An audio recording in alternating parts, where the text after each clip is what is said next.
Yeah, I lived when I was writing the novel. The novel was originally set in New York, but when I was writing the book, I had to go and live in LA for 4 months, a movie I was working on. And the thing that you said, Nagel, about these men, we had this one neighbour, we rented a house in Hollywood, in the hills, and we had this one neighbour who was like in his 50s and grey hair. I mean, he looked like the king of all pornography, basically. And you'd see him arriving home in his red Porsche with 25-year-old girls all the time. And you just kind of, there was a sadness to it. It didn't look at all glamorous. You didn't look at this guy and go, that looks awesome. It looked kind of sad. And I think in somewhere like Hollywood, where you have a lot of older men with lots of money and a regular input of young, attractive women, there's probably an above average divorce rate out there. So there's this kind of sadness and desperation that underpins everything that I thought was interesting to explore the book. Alle alles verstanden? Ja. Sorry. Also ich kann die Key-Begriffe sozusagen nochmal helfen. Alkoholiker, Sex Addict, das haben vielleicht ein paar... They're the same ones! How did you do that? Ja. Also Kennedy Marr ist halt eigentlich Schriftsteller, er kommt ursprünglich aus Irland, hat mit seinem ersten Roman gleich einen großen Erfolg gehabt und den Booker Prize gewonnen, den renommierten Booker Prize. Er ist der jüngste Booker Preisträger in der Geschichte dieses Preises und hat danach noch 5 Romane veröffentlicht und lebt jetzt eben seit 7 Jahren in LA und hat lange kein Buch veröffentlicht. Er arbeitet dort als sogenannter Script Doctor, also er ist in Hollywood in der Filmbranche unterwegs und schreibt Drehbücher um, genau. Danke. Und wir wollen ihn jetzt noch ein bisschen kennenlernen in einem Kapitel, das John Niven selbst vorlesen wird. Es ist Samstagabend, Kennedy Marr hat einen großen Kater, einen großen Hangover. Und er kämpft ihn mit einem Glas Whisky. Genau. Und ein Besuch auf YouPorn. Genau. Er spielt dabei auch ein bisschen an sich herum. Und weil es gibt ja diesen Song von Togotronic, das ist Belas alte Band. Über Sex kann man nur auf Englisch singen. Und weil das natürlich stimmt, muss John Niven dieses Kapitel immer selbst lesen. So, you will have to read the chapter yourself because just too disgusting. Als sie mich gefragt haben, ob ich die Lesung hier mache, haben sie mir das Buch auf Englisch geschickt als PDF-File und ich habe nur dieses Kapitel gelesen und gesagt sofort. That's the old John Niven we know. This is such a slanderous chapter. Though, yeah, the chapter, I'm sorry, I won't read too much in English tonight because it's not fair in German. But yeah, nobody else wants to read this because it's too disgraceful and disgusting. But anyway, the scene which read you gives you an idea of sort of the things Kennedy's dealing with. Friday night had been the usual. Dinner with the boys at some new restaurant a friend of a friend was opening, and then on to Soho House for drinks.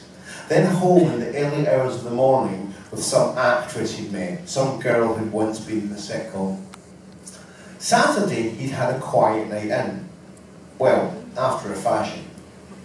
Kennedy had been stretched out in bed with whiskey, cigar and laptop, quietly enjoying some YouPorn footage, a lesbian duo with a brace of draft excluder-sized dildos, when a Skype call burbled through from a girl called Megan he'd met in New York a few months back.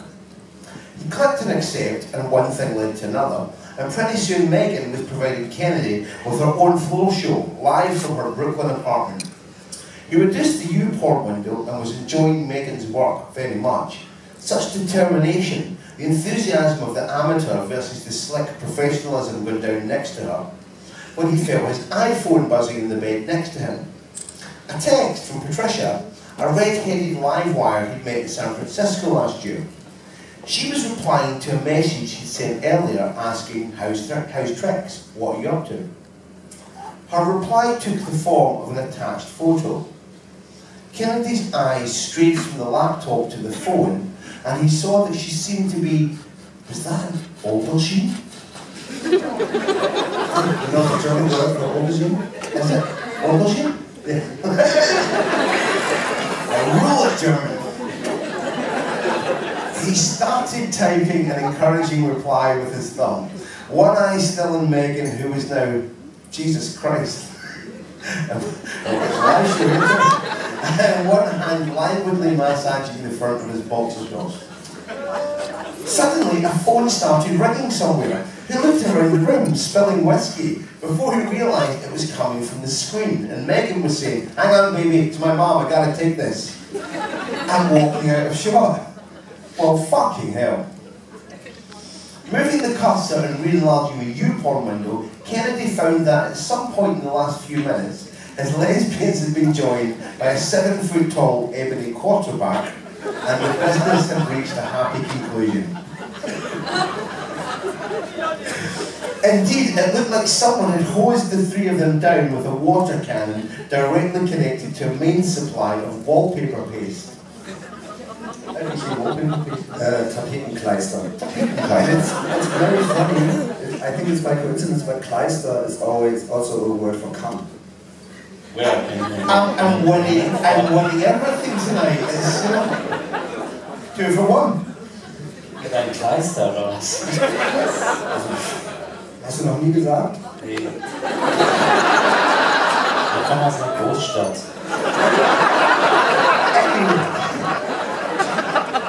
Scrolling down the YouPorn menu, Kennedy clicked on the words, "I'm Chloe, playing with myself live now," and soon found himself having a chat with a 20-something Midwestern girl wielding an atomic pink vibrator.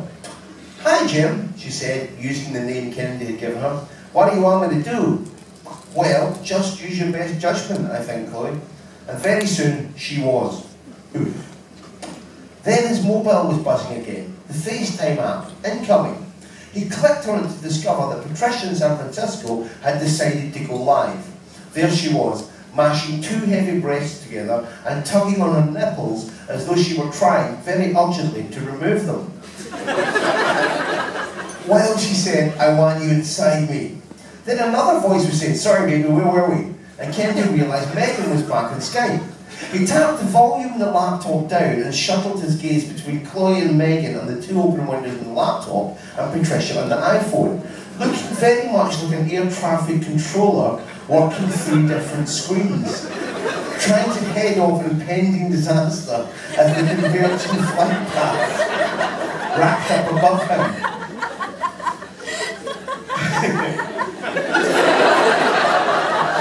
Meine Mutter ist so stolz auf mich.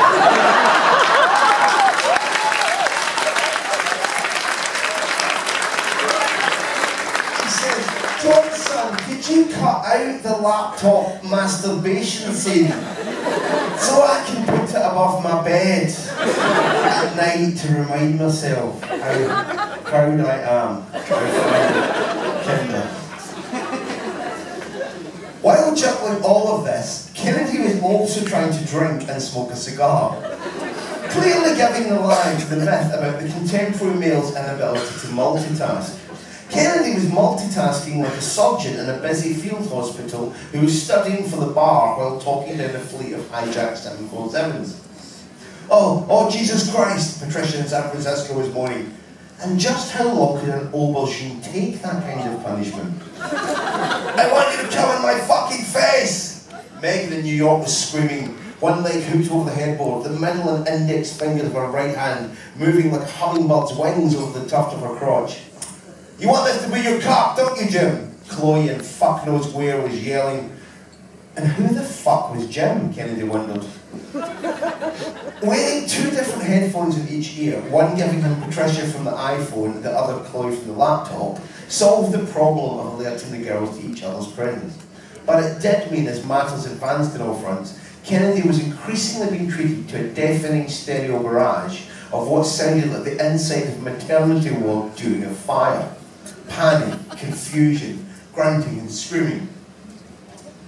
It was here, his legs juddering and kicking as he reached the point of no return, that Kennedy made what would prove to be his cataclysmic mistake. Hurriedly reaching for the Kleenex, he felt the headphone to the iPhone tugging loose from his right ear. Grabbing the phone and lifting it up, he was very keen not to lose Patricia's feet when she was so close to proving his theory about the resistance of aubergine correct. He fumbled and dropped the phone straight into the tumbler of whiskey and soda balanced on his chest. Leaping forward to try and whip it out, he upended the whole glass, sending it cascading over the keyboard of the Mac Air balanced on his stomach. A few minutes later, as he sat there panting and blinking amidst the soaked 500 thread count sheets and the thousands of dollars worth of ruined technology, Kennedy reflected, and he reflected ruefully. Yes, Rue was definitely involved here. That he might just have avoided disaster, he might just have been able to rectify the situation had he not been ejaculating at the same time. Thank you.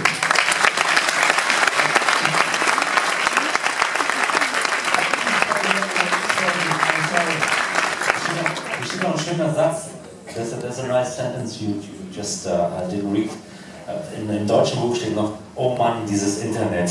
That's very interesting too. Do you think like the conditions of masturbation have changed a lot since? No, it's not changing, it's developing. My girlfriend's here tonight. Okay. No, I just wanted your... I like the way I'm being presented as this sort of PhD in modern masturbation. I think it is an interesting sea change in that 10 years ago even, these options didn't exist. And it strikes me as funny that technology, I mean, if you read the English tabloids, every other week there's a football player or a celebrity being busted for having an affair. Because there's a digital trail now. Technology has made it easier to do all these things, to facilitate this kind of behaviour, but it also makes it easier to get busted. So it's an interesting, if you're old enough to remember when none of this stuff existed, I think it's quite an interesting schism.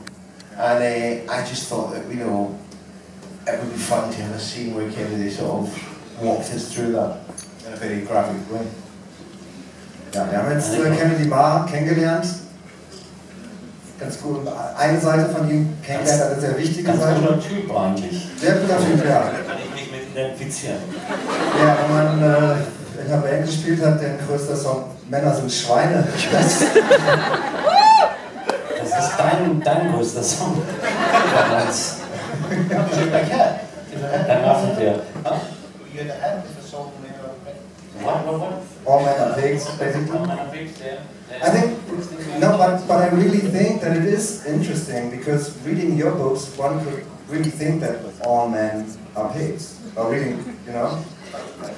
Do you think? No, I mean, das Interessante daran ist, dass Kennedy Marr halt so anfängt und im Verlauf des Buches schon immer sympathischer wird. Man ist auf einer Seite, wenn man es nicht sowieso von Anfang an schon war, wie Bela und ich auch. Und er entwickelt schon noch, also das ist eine sympathische Figur. I think it's a sympathetic character. But well, I think so too. Still he has a lot of problems. He sure does. Well, it's interesting, a lot of journalists have said to me, oh, at first I thought he was such a bastard and he's so unlikable. Kennedy to me was always quite sympathetic, but I guess I would say that. He's not Stephen Stelfox from Kill Your Friends, who sounds like Stelfox's, when you say Stelfox's name, the Antichrist, it's always like, whoa! Call Stelfox! Bro! He's unaware that he's a terrible person, whereas Kennedy, especially in the second half of the book, I hope, you get the sense that he's not unself-aware, he knows the cost of how he's chosen to live. Okay. So, also neben seinen Multitasking-Schwierigkeiten beim Onanieren hat Kennedy noch andere Probleme von finanzieller Art, von denen werden wir jetzt hören. Im nächsten Kapitel, das werde ich das ist ja auch angedeutet, ne? in dem Masturbationskapitel, da zerstört er ja mal eben $4.000 an Equipment einmal zu kommen. Das Callgirl möchte ich sehen. Die Gruppe von Callgirls.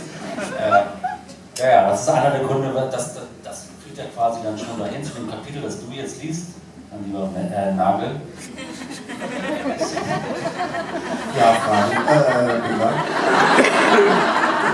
Jetzt weiß keiner, wer... Das ist ein tolles Buch von... Jetzt haben wir ist doch alles gut? Geht's euch gut? Seid ihr gut drauf? Wem gefällt es, der soll sich melden? Wir können nichts sehen, aber wir können... Ich finde sowieso, dass Buchmessen und auch Literaturveranstaltungen viel mehr Rock-Festival-Charakter haben sollten. Also das hier heute Abend ist keine Lesung, es ist Stadionrock. Seid ihr alle drauf?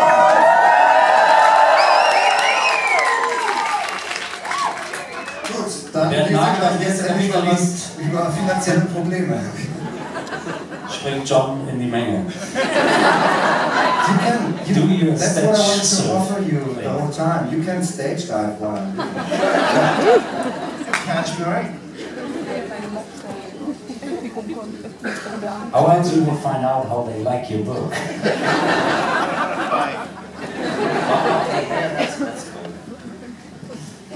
Das ist Kapitel 4, falls jemand mitlesen möchte. An mich, ne? Das ging an mich selbst. Der Fahrstuhl hatte ihn von einem Kreis der Hölle in den nächsten befördert. Ganz so schlimm kann es doch nicht sein, sagte Kennedy, der sich weigerte, die teuflischen Zahlenreihen eines näheren Blickes zu würdigen. Ich meine mal im Ernst, Leute, ihr wollt mich doch auf den Arm nehmen, oder? Ich habe gestern bei der Lesung in Münster, das war wirklich nicht Absicht, sondern Versehen, ein sehr, sehr freudscher Versprecher gelesen, ihr wollt mich doch auf den Arsch nehmen. Kann man auch machen, oder? Soll ich das ändern? Sehr gute Übersetzung übrigens. Dieses Buch wurde übersetzt, wie die anderen Bücher, John Nivens Bücher, John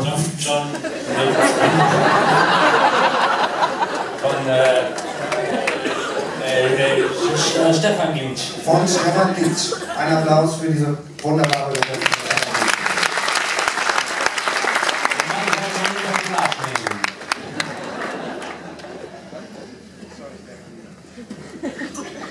Ich meine, mal im Ernst, Leute, ihr wollt mich doch auf den Arsch nehmen, oder? Dass sich da etwas anbahnte, dass offenbar irgendetwas ziemlich schiefgelaufen war, das hatte er schon geahnt.